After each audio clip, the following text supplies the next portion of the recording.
वाचाल तर वाचाल असं डॉक्टर बाबासाहेब आंबेडकर सांगून गेले आणि त्यानंतर शिक्षणाचं महत्त्व आता हे प्रत्येकाच्या आयुष्यामध्ये रुजत चाललेलं आहे. ज्ञानगंगा घरोघरी जावी यासाठी प्रत्येकजण प्रयत्न करत असतो. आपल्या मुलांना आपल्याहीपेक्षा चांगलं शिक्षण आणि चांगलं आयुष्य मिळावं यासाठी प्रत्येकजण प्रयत्न करत असतो.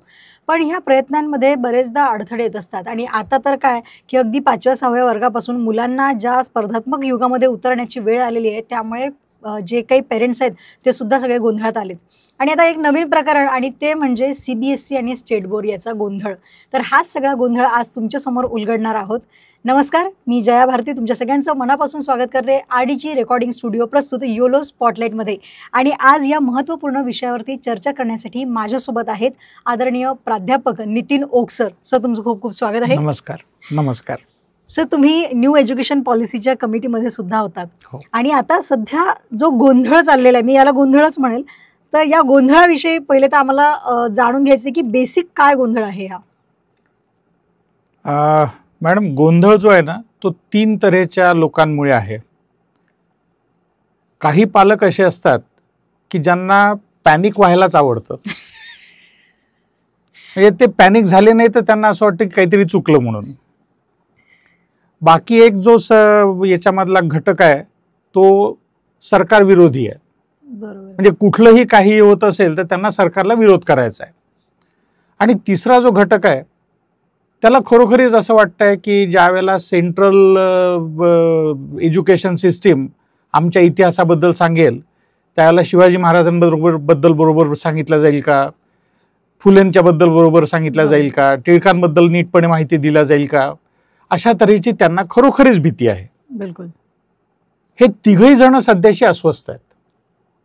म्हणजे पहिला गट हा दरवेळेला अस्वस्थ असतो, परंतु याच्यामध्ये इतकं अस्वस्थ होण्यासारखं काहीच नाही आहे. याचं कारण की ज्या वेळेला आता आपण 12वीला पोचतो आणि मुलगा त्याच्या आयुष्यामध्ये कलाटणी देणारी परीक्षा द्यायचं ठरवतो, मग ते मेडिकलला जायचं असेल, इंजिनिअरिंगला जायचं असेल, म्हणजे प्रोफेशनल भागात जायचं असेल, किंवा त्याला कॉमर्सला जायचं असेल, त्याला लॉकडे जायचं असेल, या सगळ्या प्रवेशासाठी त्याला एंट्रन्स एक्झाम द्यावी लागते. अगदी बरोबर.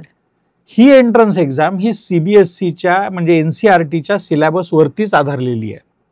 बरं. तर त्याच्यामुळे ज्या वेळेला हे ठरवलं गेलं न्यू एज्युकेशन पॉलिसीनुसार की सगळ्या स्टेटमध्ये संपूर्ण भारतामध्ये एकच अभ्यासक्रम असावा, हे फारच स्वागतार्ह होतं. अगदी बरोबर. सर, हे विज्ञान आणि गणितासाठी ठीक आहे, इतिहासासाठी कसं काय बरोबर आहे? निश्चितपणे नाहीच. हे इतिहासासाठी अशा तऱ्हेचं थोपवलं जाणार नाही. इतिहासामध्ये महाराष्ट्रामध्ये महाराष्ट्राचा इतिहास असेल, तामिळनाडूमध्ये तामिळनाडूचा इतिहास असेल, आंध्र प्रदेशमध्ये आंध्र प्रदेशचा इतिहास असेल. बरोबर. हा एवढंच होईल की हे सगळे पुस्तकं हे एकच एजन्सी बनवेल. बरं. त्या ठिकाणी लेखक त्या त्या प्रांतांमधून बोलावल्या जातील, परंतु सिस्टीम एकच बनवेल. त्याच्यामुळे एक युनिफॉर्मिटी राहील सगळी याच्यामध्ये. बिलकुल. पण जसं आता तुम्ही जो सांगितलं, तुम्ही जेव्हा इतक्या सोप्या भाषेत सांगितलं तर तो गोंधळ खरंच निस्तरला अगदी एका क्षणात. कारण एक पेरेंट म्हणून जेव्हा मी पण विचार करत होते, तर मला असं वाटलं माझी मुलगी स्टेट बोर्डला शिकते आहे, आता CBSEला जाईल, ती कसं कोपअप करेल? तर हे कोपअप करायला किती हार्ड जाणार? राईट. हा खूप चांगला मुद्दा तुम्ही विचारलेला आहे मॅडम. काय आहे की माझ्या वयाचे किंवा कदाचित माझ्यापेक्षा आणखी 2 पिढ्या, म्हणजे 5 वर्षाची एक पिढी विचार केला तर 2 पिढ्या खाली जरी गेलं तरी सुद्धा CBSEचा सिलेबस हा त्यावेळेला खूप कठीण समजला जायचा. म्हणजे त्यांचे पुस्तकं असे एकदम जाड आणि स्टेट बोर्डचे असे चिल्लट. तर त्याच्यामुळे आमच्याच मध्ये एक तऱ्हेची इन्फिरिटी कॉम्प्लेक्स यायची की हा पोरगा CBSE मधून आलेला आहे आणि मी स्टेट बोर्डामधून गेलेलो आहे. ही इन्फिरिटी कॉम्प्लेक्स आमच्यामध्ये असायची त्यावेळेला. सध्याचा जर का सिनॅरिओ पाहिला तर स्टेट बोर्डाचं 11वीचं फिजिक्सचं पुस्तक आणि CBSEचं 11वीचं फिजिक्सचं पुस्तक हे ऑलमोस्ट इक्विव्हॅलंट आहे. ओके. काही बाबतीत तर स्टेट बोर्डाचं वरचढ ठरतं. अरे वा. तर त्याच्यामुळे या कोर्स हा खूप कठीण जाईल आणि आता मी कसं करू, माझा पोरगा कसं करेल, तो तर ॲव्हरेज आहे, त्याला ही कॉम्पिटिटिव्ह एक्झामही द्यायची नाही आहे. तर हे सगळी भीती आपण काढूनच टाकायला पाहिजे मनातमधून. बरोबर. सर, आता ज्यांची सध्या 10वीची एक्झाम ज्यांनी आता परीक्षा दिलेली आहे आणि आता जे 9वीतून आता 10वीमध्ये येणार आहेत, तर त्यांच्या आईवडिलांना अजूनही तीच भीतीची आता तुम्ही ज्याचं उत्तर तुम्ही दिलेलं आहे. पण आता पुढच्या वर्षीपासून म्हणजे आता या नवीन वर्ष जे लागणार आहे शैक्षणिक वर्ष, तर कशा पद्धतीचं एक रुटीन यामध्ये असणार आहे किंवा कशी प्रणाली असणार आहे ती? याच्यासाठी आपल्या स्टेटचे जे स्कूल एज्युकेशन मिनिस्टर आहेत दादा भुसे म्हणून, जी. यांनी आत्ताच एक खूप क्लिअर कट स्टेटमेंट दिलं. फक्त स्टेटमेंट टप्प्याटप्प्याने पाहिलं गेलं आणि त्याच्यामुळे हा पॅनिकनेस आणखीन वाढला. बरोबर. त्यांनी असं सांगितलं की संपूर्ण महाराष्ट्रामध्ये 1ली पासून ते 12वी पर्यंत CBSE करिक्युलम हा पुढच्या वर्षापासून लागू केला जाईल. बरं. कॉमा. आम्ही तो कॉमा पाहायलाच तयार नाही. कॉमा देऊन त्यांनी असं सांगितलं की 2025 पासून म्हणजे येणाऱ्या याच्यामध्ये शैक्षणिक वर्षामध्ये. फक्त पहिलीचा अभ्यासक्रम हा CBSE करिक्युलमचा असेल. ओके. त्याच्यानंतर 2री, 3री, 4थी आणि 6वी, मी पुन्हा बोलतोय, हे 2री, 3री, 4थी आणि 6वी हे बदलेल 2026 पासून. बरं. 5वी, 7वी, 9वी आणि 11वी याच्यामध्ये बदल होईल 2027 ला.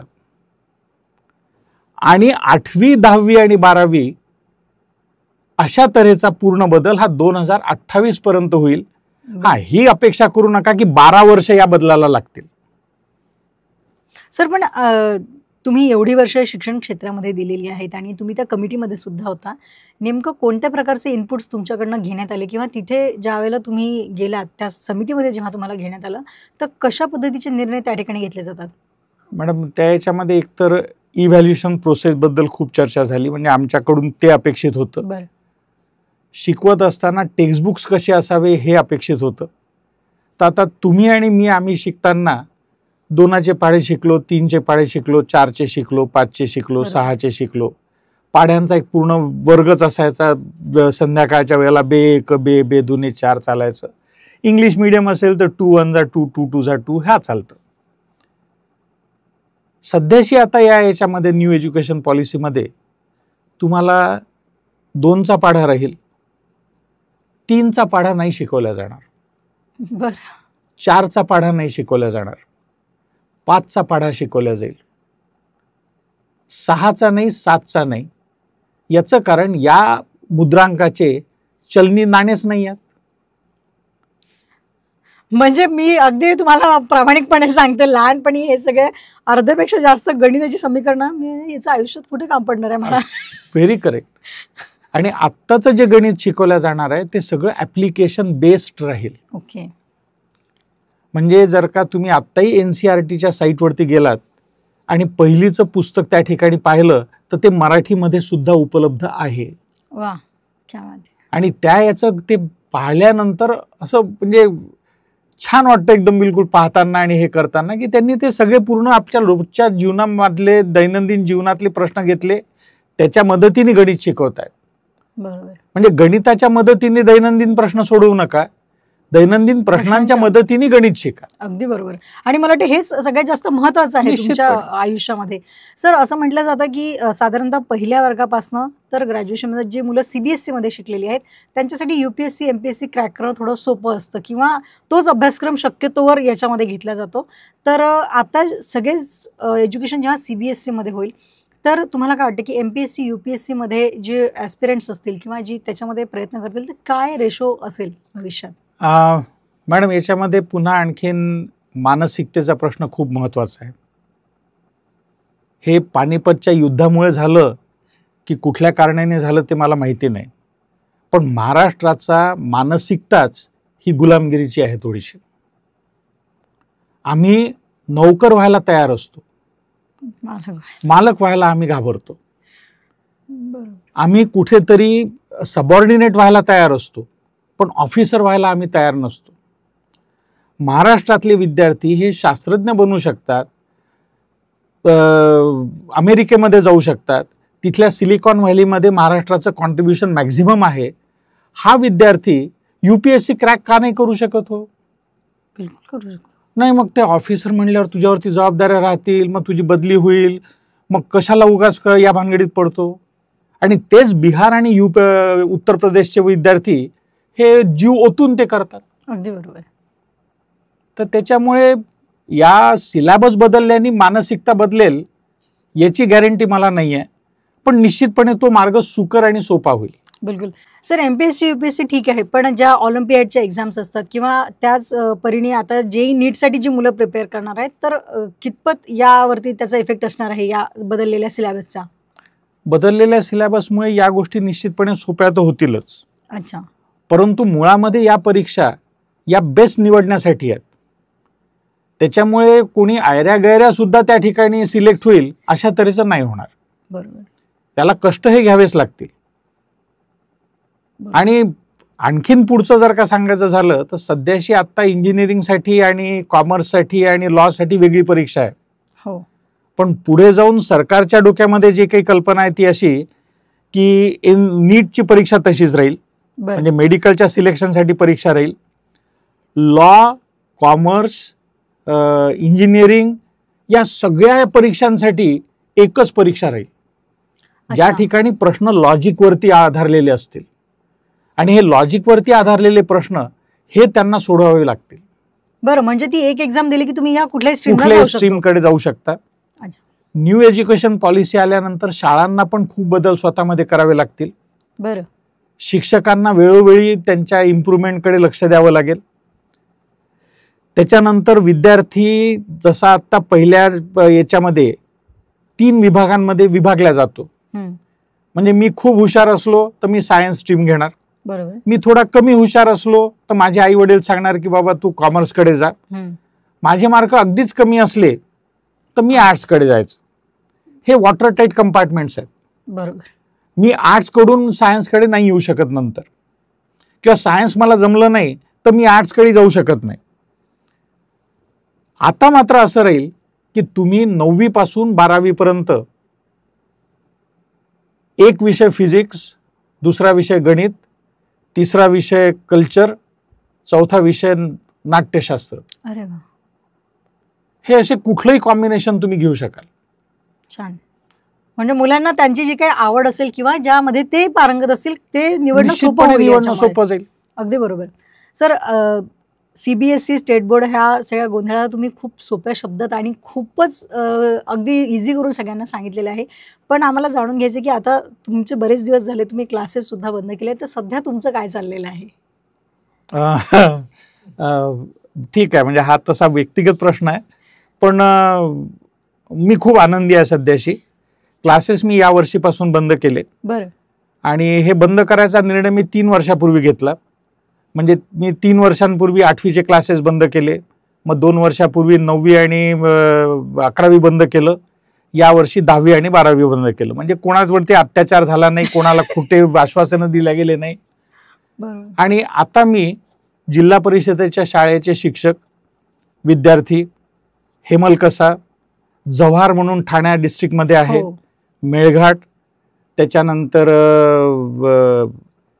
हेमलकसा, आनंदवन आणि नॉर्थ ईस्ट इंडिया, बरं, या ठिकाणी जाऊन मी टीचर्स ट्रेनिंग कॅम्प्स घेतले, स्टुडंटशी इंटरॅक्शन केली आणि खूप आनंद येऊन राहिलेला आहे त्याचा.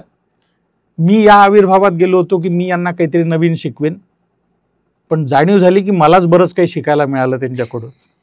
पण सर, हे अचानक असा निर्णय तुम्ही का घेतला? म्हणजे का ठरवलं? नाही, अचानक असा नाही. आता 30 वर्ष मी क्लासेस घेतले, 30 वर्ष पाहायला गेलं तर मी टॉपवरती होतो, राज्य केलं अक्षरशः अकोल्यावरती.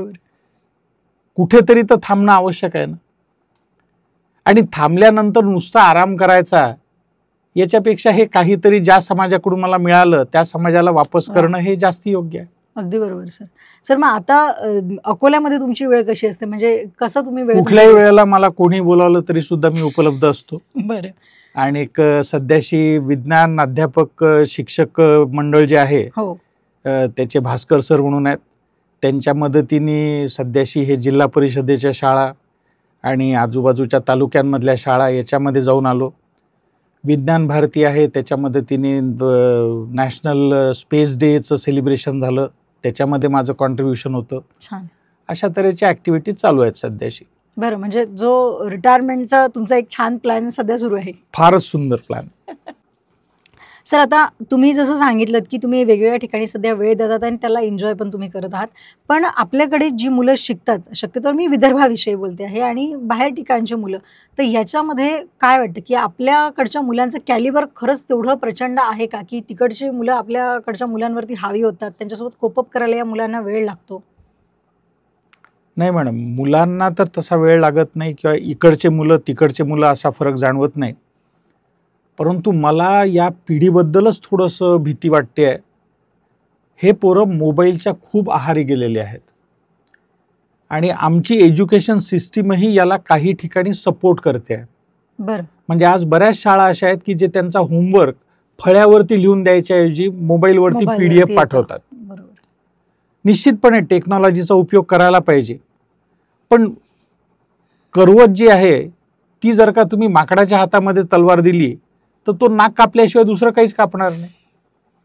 तर त्याच्यामुळे आपल्याला ही काळजी घ्यावी लागेल की टेक्नॉलॉजी मुलांच्या हातात देताना मग त्या पालकांनी तो मोबाईल देऊन टाकला त्याच्याजवळ, मला तर काही समजत नाही यार, का बटणं दाबतो फारच हुशार आहे असं म्हणण्यापेक्षा थोडंसं त्या टेक्नॉलॉजीला स्वतः अवगत करणं आवश्यक आहे. अगदी बरोबर. आमची पिढी अशी आहे मॅडम की ज्यांनी टेक्नॉलॉजी जिवंत होताना आणि मरताना पाहिलेली आहे. आम्ही आमच्या शिक्षकांच्या झापडा पण खाल्लेल्या आहेत, पण आम्ही आमच्या पोरांना मारू शकत नाहीये. हो, अगदी बरोबर. या सगळ्या याच्यामुळे एक मोठं इन्फिरिटी कॉम्प्लेक्स डेव्हलप झालेलं आहे आमच्या पिढीमध्ये की ते भटभट करतात, मला तर काही जमत नाही मग मी ते करतच नाही. असं करून नाही चालणार. बिलकुल. तुम्हाला या टेक्नॉलॉजीशी समोर जावंच लागेल. तुम्हाला मोबाईलमध्ये तो काय बघतोय हे बघायचं शिक्षण घ्यावं लागेल. तो कॉम्प्युटरचा उपयोग कसा करतोय हे तुम्हाला समजून घ्यावं लागेल. आणि तो चुकीच्या दिशेने जात असेल आणि 100 पैकी 99 हे चुकीच्याच दिशेने जात आहेत, अगदी बरोबर. त्यांना तुम्हाला मार्गावरती आणावं लागेल. सो तुम्ही खूप महत्त्वाचा मुद्दा बोललेला आहे, की मुलांच्या हातात टेक्नॉलॉजी देताना आपल्याला फार सावध राहावं लागणार आहे. या सगळ्यांवरती जसं तुम्ही सांगितलं, की 90% किंवा 99% मुलं हे वाईट मार्गानेच जातात किंवा तो रस्ता जास्त सोपा असतो म्हणून तिकडे वाहावत जातात. अशा ह्याच्यामध्ये असं काही सिस्टीम नाही आहे का वरती, की जे या सगळ्या गोष्टीला मॉनिटर करू शकेल? कारण की जर आई आणि वडील दोघंही जर कामावर जाणारी असतील आणि मुलांकडे जर फारसं लक्ष घरात देणारं कोणी नसेल, तर मग याचं काही सर्व्हिलन्स सिस्टीम नाही आहे का? सर्व्हिलन्स सिस्टीम ही आई वडिलांनीच ठरवायला पाहिजे. तुम्ही एक्सटर्नल सिस्टीमवरती डिपेंड करून नाही चालणार. बरं. तुमचा मुलगा आहे, तुम्हालाच त्याच्यावरती संस्कार करावे लागतील, तुम्हालाच त्याला मोठं करावं लागेल. पण सर, काही काही साईट्स अशा आहेत ज्या खूप इझिली मुलांसाठी ते एक्सपोजर त्यांना मिळून जातं, तर त्याच्यावरती काही सर्व्हिलन्स? त्याच्यावरती काहीच नाही. वडील ऑफिसमधून आल्यानंतर त्यांनी समोर बसायचं, टीव्ही न पाहता कुठलंही दुसरं काम न करता त्याच्या बाजूला बसायचं. 15-20 मिनिटांमध्ये त्याला जे जे काही मोबाईलवरती पाहायचं आहे, त्याला शाळेचे PDF हे करायचे आहेत ते डाउनलोड करून द्यायचे आणि त्याच्या हातातून मोबाईल पुन्हा वापस घ्यायचा. बरं. सर, आता परिस्थिती थोडी आणखी वेगळी सांगते मी यात. जर आई वडीलच बिघडलेले असतील, मोबाईलच्या नादी लागलेले असतील, मग त्याला कोणीच वाली नाही. म्हणजे काही घरांची ही परिस्थिती आहे जी हो. मी जवळून अनुभवली, की तो जेव्हा ते मग त्याच्यात मोबाईल द्या किंवा आईच स्वतः रील बनवण्यामध्ये बिझी आहे कुठेतरी, ती तिच्याच त्या व्यस्ततेमध्ये आहे. कारण की ज्या पद्धतीचा आनंद तो त्यांना मिळतो आहे तो त्यांना सगळा मिळवून द्या. ती कारण तिच्या डोक्यात किंवा त्यांच्या डोक्यात हे असतं, हे आम्हाला करायला नव्हतं मिळालं, तर मग आम्ही आता पण नाही जगायचं, मग आम्ही करायचं काय? अशा परिस्थितीमध्ये मुलांसाठी कुठल्या पद्धतीचं समुपदेशन आपल्याकडे उपलब्ध आहे का सर? नाही, मुलांसाठी तर नाही, परंतु पालकांसाठी समुपदेशन उपलब्ध करून द्यावं लागेल आणि त्यांना जबाबदार पालक बनावंच लागेल. तुमचे रील हे वेगळ्या वेळेला बनवा, मुलांकडे वेगळ्या वेळेला लक्ष द्या. याच्यामध्ये तुमचा आनंद हिरावून घ्यायचा हा माझा उद्देश नाही आहे, पण तुम्ही ज्या मुलाला जन्म दिलेला आहे त्याला मोठं करणं, त्याला मार्गी लावणं ही तुमची जबाबदारी आहे. बिलकुल. आमच्या वेळेला ही जबाबदारी आमचा काका पण घेत होता, काकू पण घेत होती, मावशी पण घेत होती, मामा पण घेत होता, इव्हन शेजारी पण घ्यायचे. करेक्ट. रस्त्यावरून जात असताना मी कुठं माझ्या मित्राशी भांडत असलो तर अनोळखी व्यक्ती येऊन माझं कॉलर धरायची, मला बाजूला करायचे त्याच्यापासून. बरोबर. सध्या तर कोणी ओळखीचा जरी भांडत असला तरी सुद्धा त्याला मी दिसू नये अशा तऱ्हेने मी बाजूनी चालला जातो. अत्यंत वाईट. तर ही मानसिकता आपल्याला बदलणं भाग आहे. बदलता येत नसेल, निदान माझ्या मुलासाठी तर मला कष्ट घ्यावेच लागतील. अगदी बरोबर सांगितलं सर. सर, तुम्ही आता हा जो मुद्दा आहे, मला असं वाटतं की एकदा तुम्ही पेरेंट्सला काय असा संदेश देऊ इच्छिता की ज्या माध्यमातून त्यांनी स्वतःही थोडं त्यांना सावरता येईल आणि त्यांच्या मुलाच्या भविष्यासाठी त्यांना चांगले एफर्ट्स घेता येतील? डे टू डे लेवलवरती सगळ्यात पहिल्यांदा जंक फूड कमी करावं लागेल. स्वतःचं स्वयंपाक हा स्वतःच्या घरी बनवावा लागेल. अगदी पापड कुरड्या करायची गरज नाही, परंतु रोजचा स्वयंपाक हा घरीच व्हायला पाहिजे. महिन्यातून आउटिंगसाठी किती वेळा बाहेर जायचं हे आपलं आपण ठरवायला पाहिजे. दुसरं म्हणजे पार्टीज ज्या आहेत त्या ज्या हॉटेलमध्ये केल्या जातात त्याच्याऐवजी घरीच त्या करायला पाहिजेत. मुलांना असं असतं की मला अमकी अमकी भाजी आवडत नाही, तो ती अजिबात खात नाही. माझ्या वेळेला मी जेव्हा मामीकडे जायचो किंवा मावशीकडे जायचो त्याला तिथे जी पद्धत आहे ती मला मान्य करावीच लागायची. अगदी बरोबर. आता पोराला मावशी पण नाही, मामाही नाही, आणि बाहेर जायचं म्हणलं तर आम्ही हॉटेलमध्ये किंवा बाहेरच्या ह्याच्यामध्येच जातो फक्त. तर मुलांना ही पण मरोड थोडीशी घालायला पाहिजे. याच्यामुळे त्याचं हॉस्टेल लाईफ सोपं होईल मॅडम. अगदी बरोबर. म्हणजे हे केवळ त्याच्यावरती अत्याचार करायचा म्हणून नाही, हॉस्टेलमध्ये जे काही फूड आहे ते त्याच्या आवडीचं नाहीच राहणार ना निश्चितपणे. अगदी बरोबर सांगितलं सर. मग हे असंही होत आहे की आजचा पोरगा हे एवढी सगळी पूर्ण कठीण परीक्षा पास करतो, त्याच्यासाठी आईबाप वाटेल तसा खर्च करतात, काही वेळेला स्वतःची प्रॅक्टिस बंद करून त्याच्याबरोबर राहतात बाहेर गावी जाऊन. अगदी बरोबर. आणि त्याच्यानंतर तो पोरगा ऍडमिशन घेतो, तिथे जातो, हॉस्टेलचं खाणं मला आवडलं नाही, मला तिथलं हॉस्टेल आवडलं नाही म्हणून ते कोर्स सोडून वापस येतो. हे खूप वाईट अनुभव आहे. आणि मुलांनी जीवाचं काही बरं वाईट करू नये म्हणून आईबाप हे ऍक्सेप्ट करतात. अगदी बरोबर. पण सर तुम्ही जे सांगितलं याचीच विपरीत परिस्थिती दुसऱ्या बाजूला अशी पण आहे की जी मुलं खरोखर शिक्षणामध्ये रस घेतात पण परिस्थितीच्या अभावी त्यांना खूप काही गोष्टींचा संघर्ष करून त्या शिक्षणापर्यंत त्यांना पोहोचायचं असतं. तर या शिक्षण प्रणाली नवी असो किंवा जुनी असो ती महागडी ठरते आहे असं तुम्हाला जाणवत आहे का, की मुलांना तो अत्याचार सहन करावा लागतो जे खरंच गरजू आहे? नाही मॅडम, जर का मुलगा हुशार असेल तर पहिली गोष्ट कमर्शियल क्लासेस त्याला वेचूनच घेतात. अगदी बरोबर. त्याच्यामुळे या गोष्टीला अर्थ नाही. दुसरं, तो कमर्शियल क्लासेसपर्यंत पोहोचू शकला नाही असं गृहीत धरूत आपण, तर पुस्तकं निश्चितपणे एवढे पुरेसे आहेत की ते वाचले तरी सुद्धा तो कॉम्पिटिटिव्ह एक्झाम देऊन स्वतःला यशस्वी बनवू शकतो. बरं. तर हे कारण नसताना कमीपणाची भावना मनात आल्यामुळे काही वेळेला हे होतं. मला शहरात जाता येत नाही, मला महागड्या ट्युशन्स लावता येत नाहीत म्हणून मला प्रगती करता येणार नाही, हे डोक्यातून काढून टाकावं त्यांनी. बरं सर, आता नुकतेच काही झालेले जी आपल्या शहरातलीच प्रकरणं आहेत की ट्युशन क्लासेससारख्या एरियामध्ये सुद्धा जी मुलं बाहेरगावावरून येतात, फार जेमतेम परिस्थिती घरची असते आणि त्या मुलांना इथे आल्यानंतर इथल्या स्थानिक लोकांकडनं काही त्रास दिला जातो किंवा त्या पद्धतीनं मेंटली असेल आर्थिक असेल त्यांना अडचणी यायला लागलेल्या आहेत. तर या विषयावरती कायदा किंवा सुव्यवस्थेच्या संदर्भात तुम्ही काय सांगू शकता? मला याच्याबद्दल काही फारशी माहिती नाही, त्याच्यामुळे मी या विषयावरती फारसं काही बोलू शकणार नाही. परंतु आपल्या शहरातली कायदा आणि सुव्यवस्था इतकी काही बिघडलेली नाही की बिलकुल जंगल राज आहे आणि कोणी कसाही वागला तरी तुझं सुटेल. मोठे लोक जे आहेत ते सुटतात, परंतु ते लोक या चिल्लर गोष्टींकडे लक्षच देत नाहीत. अगदी बरोबर. सर, जाता जाता अगदी शेवटचा प्रश्न म्हणून विचारते आहे की जितके पेरेंट्स आज हा एपिसोड बघत आहेत, जे मुलं पण हा एपिसोड बघत आहेत, खास करून पालकांसाठी तुम्ही काय संदेश देऊ इच्छिता CBSE स्टेट बोर्ड या गोंधळाविषयी आणि त्यांच्या आयुष्यामध्ये मुलांना जे काही ते बर्डन देते किंवा स्वतःची उरलेली स्वप्न मुलांच्या माध्यमातून त्यांना पूर्ण करायची असते, अशा पालकांना तुम्ही काय मेसेज देऊ इच्छिता? सगळ्यात महत्त्वाचं म्हणजे तुमची स्वप्न मुलांकडून पूर्ण करून घेऊ नका. त्याच्यामुळे मुलांवरती अत्याचार होतो. सर, मुलांना काही समजत नाही ना सर, ते काय करायचं आणि काय नाही ते आम्हालाच समजतं, आम्हाला सांगावंच लागेल ना त्याला.